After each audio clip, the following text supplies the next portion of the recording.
V tomto videu si ukážeme, ako zadať blokácie. Otvoríme si kalendár a rozklikneme si celý týždeň. Následne klikneme na zablokovať termín. Tu si určíme dátum a čas, kedy má byť blokácia aktívna.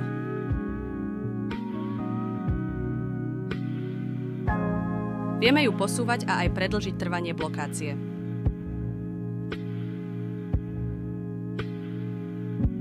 Ďalšou možnosťou vytvorenia blokácie je kliknutie na konkrétne políčko a potiahnutie smerom dole v kalendári.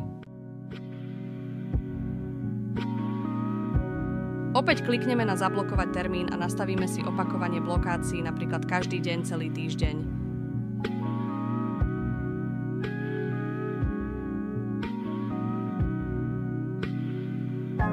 Je potrebné zadať aj počet dní, kedy sa majú blokácie opakovať. Nastavme si napríklad 20 dní a pozrime sa, ako vyzerá kalendár teraz. Máme zablokované dni na 20 dní dopredu.